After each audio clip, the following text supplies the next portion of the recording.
Le théorème de Bolzano-Weierstrass nous indique que si une suite U est bornée, une suite U à valeur dans R est bornée, alors elle admet une suite extraite convergente. Essayons de voir ce que cela veut dire. Si on a ici l'axe des abscisses, et ici celui des ordonnées, qui représentent respectivement l'indice des termes de la suite et les valeurs prises par la suite. Donc si on a par exemple ici, c'est le terme... ici le terme d'indice 1 qui prend la valeur U1, puis ici le terme d'indice 2 qui prend la valeur U2, ici le terme d'indice 3 qui prend la valeur U3. Eh bien, ce que le théorème nous dit, c'est que si tous ces points sont entre deux droites parallèles comme ceci, donc je continue de les représenter mais sans noter les indices, donc par exemple un point ici, là, là, là.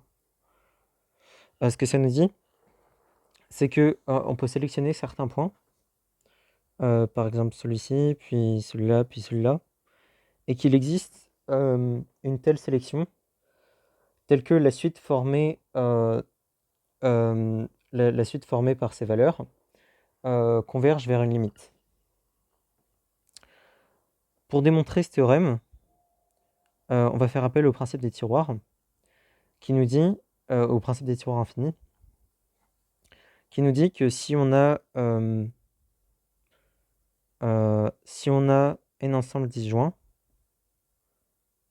je vais faire une boîte. Donc on imagine qu'il y a n ensembles et une infinité de valeurs à placer dans ces ensembles. Il peut y avoir un ensemble qui n'a pas de valeur ou ça n'a pas beaucoup d'importance. Il y a au moins un ensemble qui est infini. Donc c'est le principe des tiroirs infinis. Au moins un ensemble qui a un cardinal infini.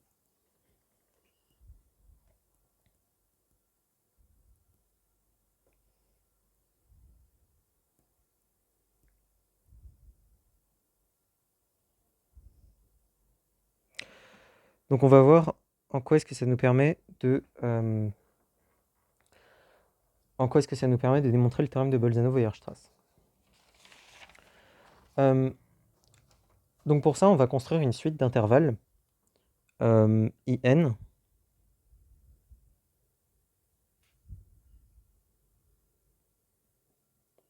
telle que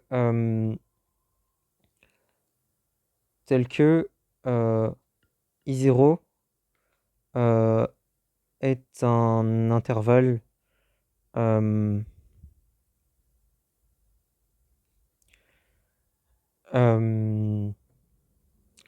qui contienne tous les termes de la suite.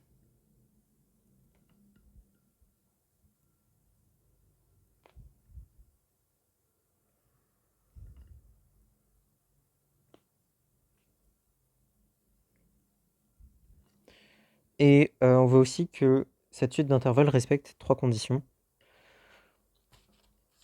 Que pour tout entier n, in plus 1 soit inclus dans in. Et ça implique directement que pour tout j supérieur à i, ij est inclus dans ii. Et que pour tout entier n, in contient une infinité de valeurs prises par la suite A.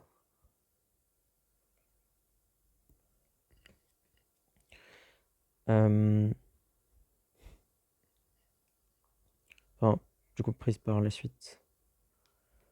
Oups.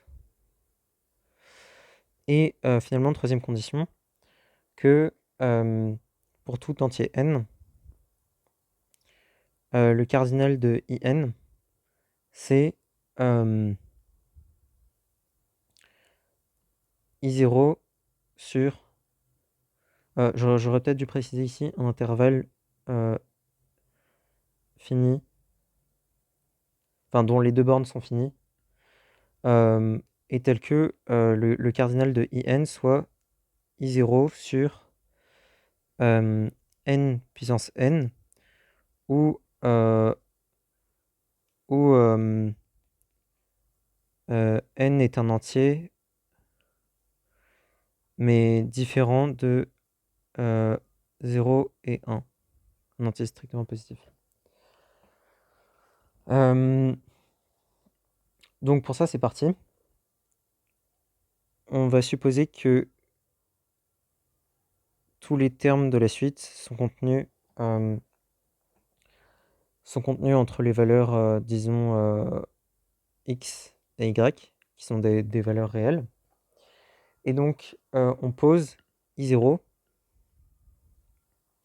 qui est l'intervalle xy. Donc il vérifie déjà la première condition qu'on voulait, qui est que c'est un intervalle fini, un intervalle dont les bornes sont finies, et qu'il contient tous les termes de la suite, puisque c'est comme ça qu'on l'a choisi. Ensuite, on va diviser i en n sous-intervalles. Donc n, en fait, grand N, on peut le choisir comme on veut. Donc par exemple, ici, il y en a 1, 2, 3, 4.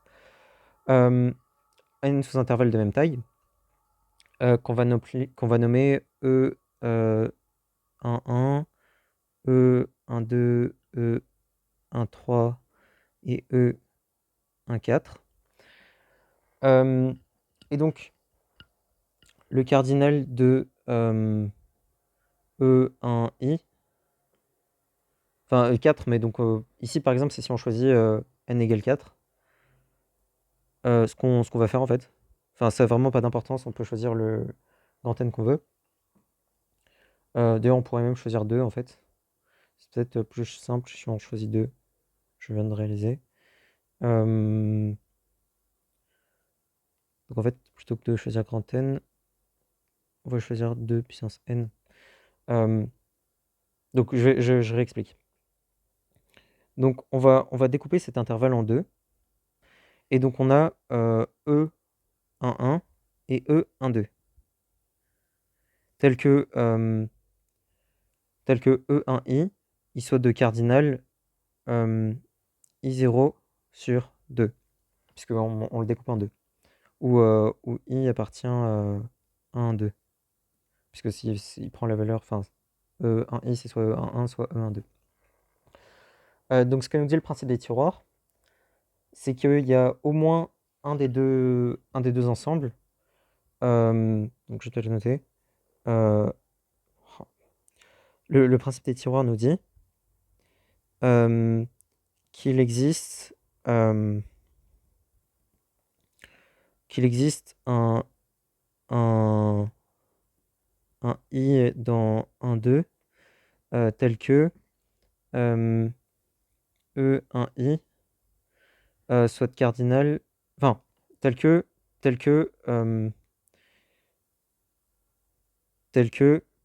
E1i possède une infinité de termes de AN. Puisque tous les termes de AN sont dans I0 et que E1i et E1,2 forment une partition de I0. Enfin, donc on a que... oui.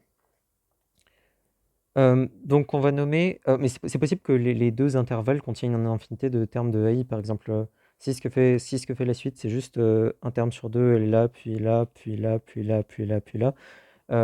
Bah, les deux intervalles contiendront une infinité de termes de la suite. Donc on va nommer le plus petit des deux, enfin le plus petit qui vérifie ça. On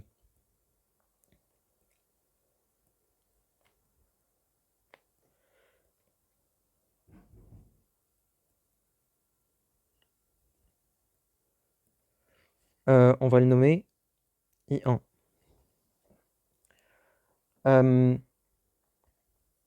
Et on remarque déjà que I1, il est inclus dans I0, et que il contient une infinité de termes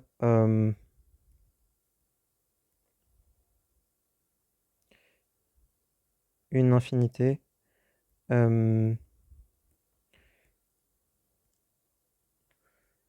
de AI, enfin la suite AN par construction, et aussi que par construction, le cardinal de I1, c'est I0 sur 2. Donc on voit que I1 vérifie bien toutes les conditions qu'on voulait pour notre suite d'intervalles. Et en fait, on peut continuer indéfiniment, puisque si on suppose qu'on a pu construire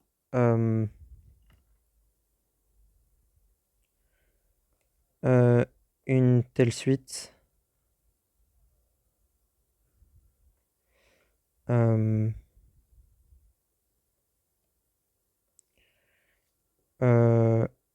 jusqu'au rang, disons,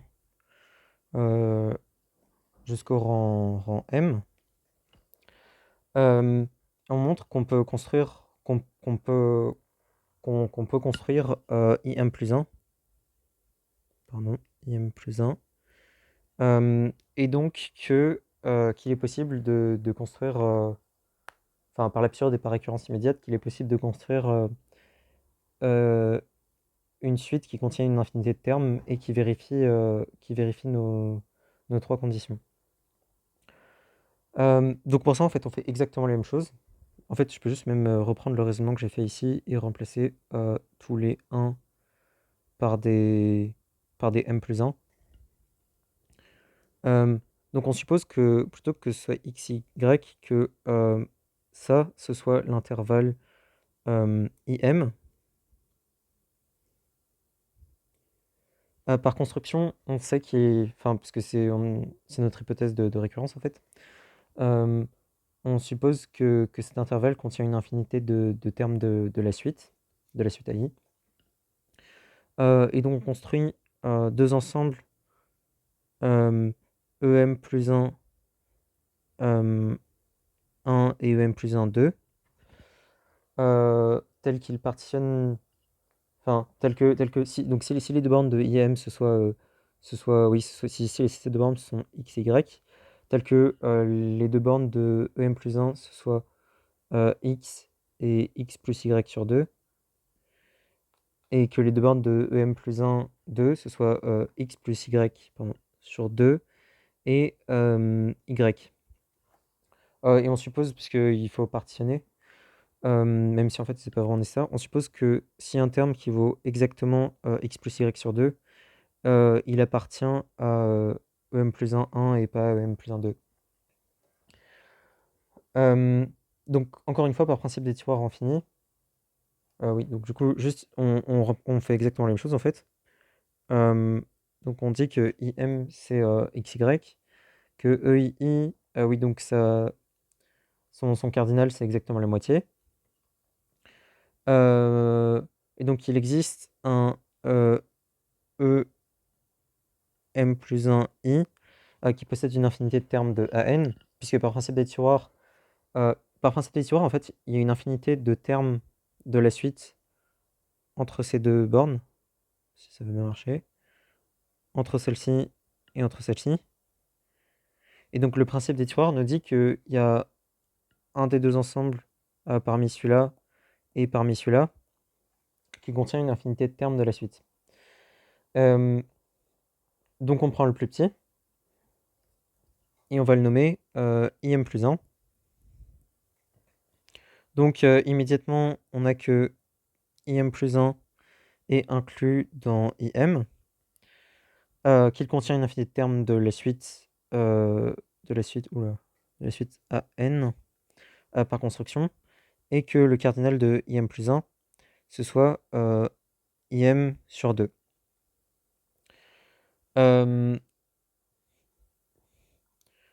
Donc j'aurais peut-être dû être un petit peu plus clair dans ce qu'on faisait. Donc en fait, on suppose par l'absurde qu'il y a un indice un indice max jusqu'auquel on peut construire la suite des intervalles. Et on suppose que c'est pas le cas pour un indice quelconque. Donc c'est absurde, puisqu'on peut continuer de construire IN en continuant de respecter les trois propriétés de la suite. Donc on peut construire une suite qui contient une infinité de termes et qui vérifie les trois conditions. Et pour ça, en fait, ça finit directement, puisque on peut simplement prendre, on peut simplement définir une suite BN, enfin une suite BN qui est égale à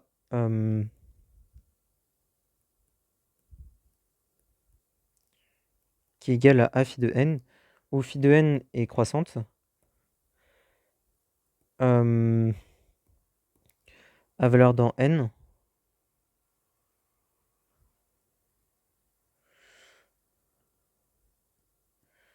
Et tel que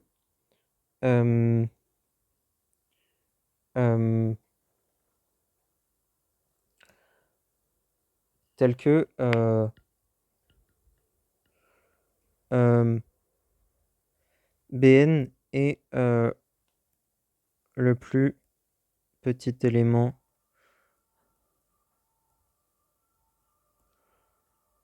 de IN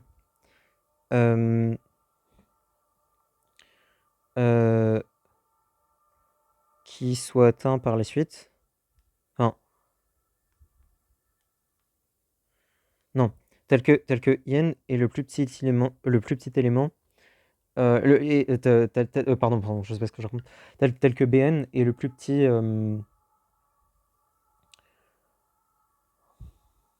Non, tel que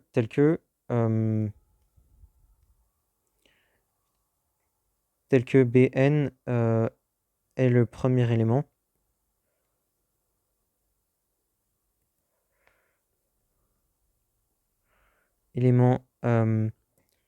De la suite AN à être dans IN qui soit je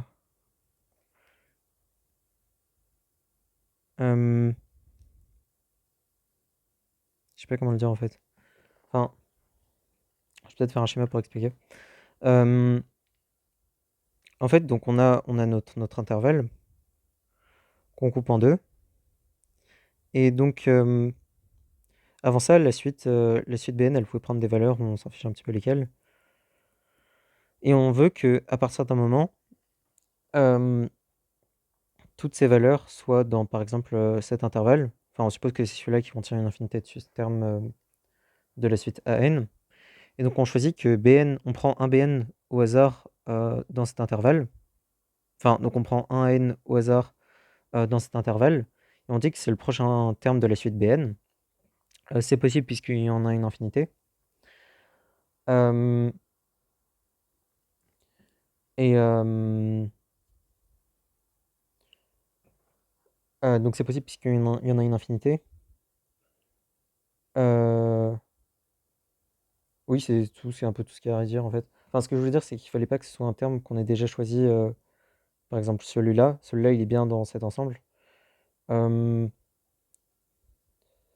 Euh, oui, être dans. Peut-être je peux forcer une condition pour être sûr de pas avoir le problème. Être dans IN.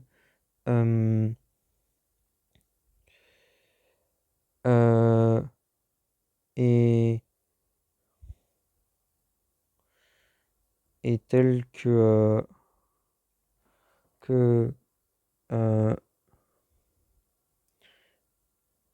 phi de n ou enfin,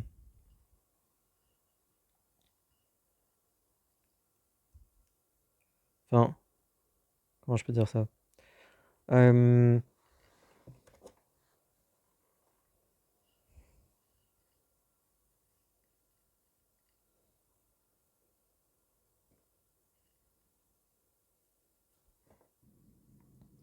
Enfin, donc oui, on choisit Bn comme étant, je vais le réécrire.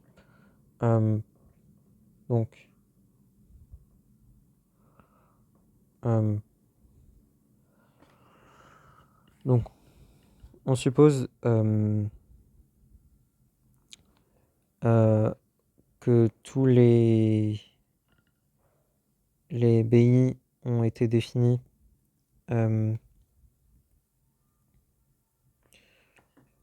jusqu'au rang I égale n, et on cherche à définir B indice n plus 1 qu'on définit comme un nombre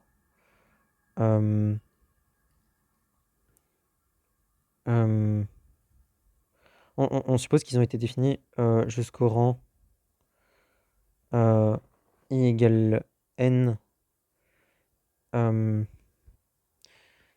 et que BI ce soit un A phi de I où phi c'est une fonction croissante. Je sais pas si j'ai déjà dit. Oui. Bon, voilà. Et que B... Et donc du coup, BI plus 1,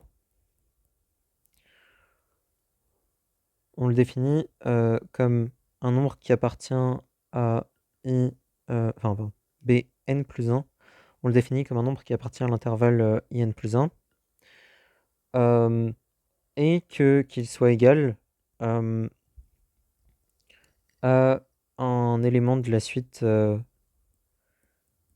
A, tel que phi de n plus 1 soit strictement supérieur à phi de n. Et ça, c'est assuré par le fait qu'il y ait une infinité de nombres de la suite A dans In plus 1, et qu'il y en avait un nombre fini, et qu'il y a un nombre fini de termes dans la suite A avant phi A phi de n plus 1. Donc ce que ça nous dit, c'est qu'on a pu construire une suite B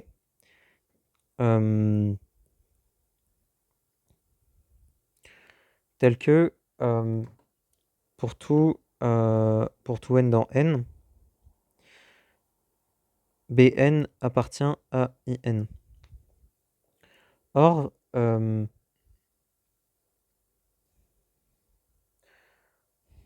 le cardinal de In, c'est I0 sur 2 puissance n, qui tend vers 0 quand n tend vers plus l'infini. Et puisque la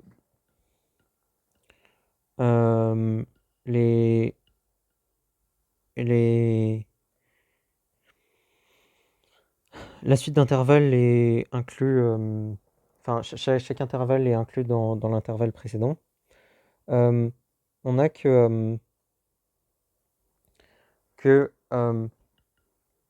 pour tout en fait, on a que la fonction respecte la condition pour avoir une limite, qui est que pour tout epsilon strictement supérieur à 0, il existe un alpha strictement supérieur à 0 tel que... enfin, ça aucun sens. Enfin, un alpha strictement... Enfin, il existe un alpha entier tel que n plus grand que alpha implique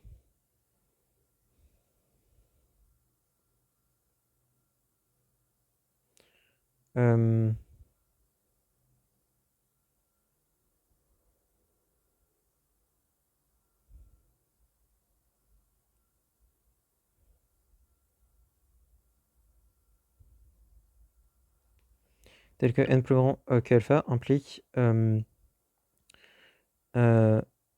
Bn-L plus petit que epsilon. Juste en train de dire qu'en fait on est un peu obligé d'utiliser le théorème de convergence Montagne dans tous les cas. puisqu'en fait, ce que cette condition nous dit un peu, enfin, on utilise le fait que les... Donc si ça c'est yen, ça c'est in plus 1, ça c'est... Enfin, ça c'est in plus 2, in plus 3. Et donc en fait, ce qu'on pourrait dire, c'est que la borne supérieure de in est strictement décroissante et sa borne inférieure est strictement croissante, et que la borne supérieure est strictement supérieure à la borne inférieure. Donc du coup, on a par le terme des suites on a, ah, je vais y arriver. On a que par le terme des suites adjacentes, euh, la suite des bornes supérieures et la suite des bornes inférieures ont une limite commune L. euh, et c'est le L qu'on retrouve ici, puisque du coup, si on prend epsilon 1,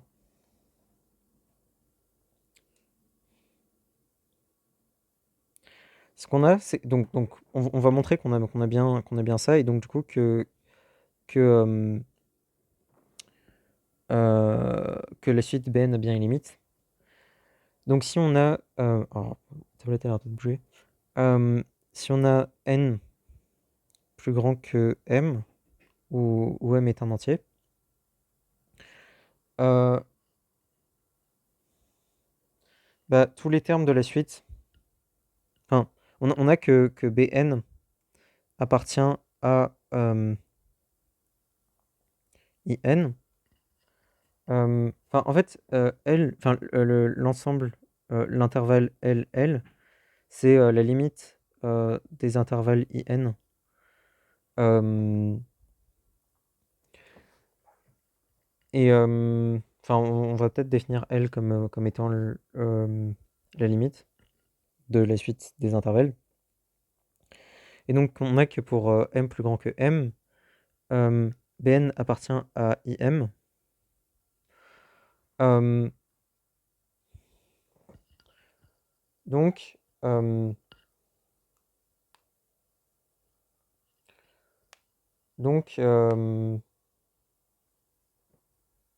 en fait, c'est pas exactement comme ça qu'il faut le dire. Enfin, on prend un epsilon strictement supérieur à 0. On prend le plus petit entier m, enfin, le plus petit entier m, tel que I0 sur 2 puissance tel que I0 sur 2 puissance m soit strictement inférieur à epsilon. Il existe puisque la limite de ça tend vers 0. Et on a que L appartient à IM pour tout M, et que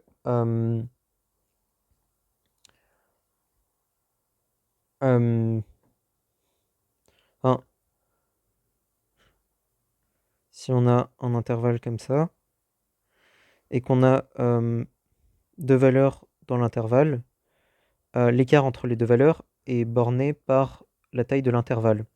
Et en l'occurrence, la taille de IM, c'est I0 sur 2 puissance M.